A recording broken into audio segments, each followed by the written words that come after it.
Here's a clip of what Benjamin Netanyahu said. For 30 years, I'm very consistent, and I'm saying a simple thing. This conflict is not about a lack of a state, but the existence of a state, a Jewish state. Any territory we withdraw from, we are getting terror, and an awful terror against us. It happened in southern Lebanon, it's happened in the Gaza Strip, it's happened in Judea and Samaria. In any arrangement for the foreseeable future, with arrangement or without it, the State of Israel must maintain security control over all territory west of the Jordan River. This is a necessary condition. Our senior reporter, Catherine Norris-Trent, standing by in Jerusalem. We can speak to her now. I'll let you, Catherine, tell us, what was reaction to Benjamin Netanyahu's comments? What was reaction in Israel? Hello there, Will. I don't think many people here in Israel are surprised at Benjamin Netanyahu's remarks. It's what he's long been known to think. The fact that he has stated it so publicly and said he's told the Americans that is a bit of a new departure.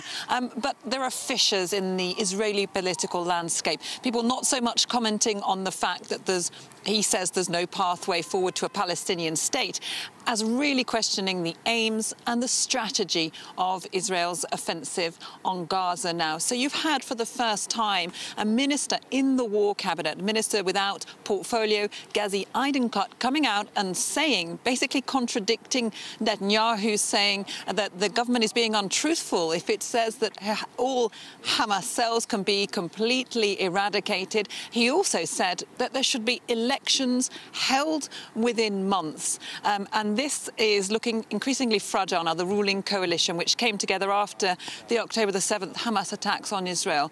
Eisenkot is a member of Benny Gantz's party, the National Unity Party, and they agreed to form this unity government in a moment of Israel coming together after those horrific attacks. Well, that coalition is seeming increasingly fragile. Lots of people questioning the aims of this war, what Gaza is going to look like afterwards, and the cost that this is having. So you've got people like Gazi Eisenkot saying now there should be some way to negotiate a deal to get the hostages home and put an end to this offensive.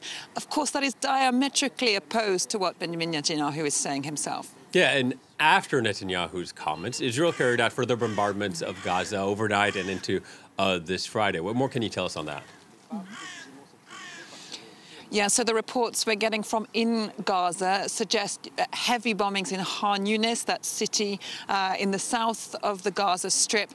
The Hamas-run health ministry has reported 77 people were killed in those strikes, which took place early this Friday. Elsewhere, from our sources within Gaza, I mean, the reports of the humanitarian condition remain to be incredibly dire. People sheltering in tents there right against the Egyptian border with Rafah, reporting freezing conditions there. It's very cold at night in this region, heavy winds.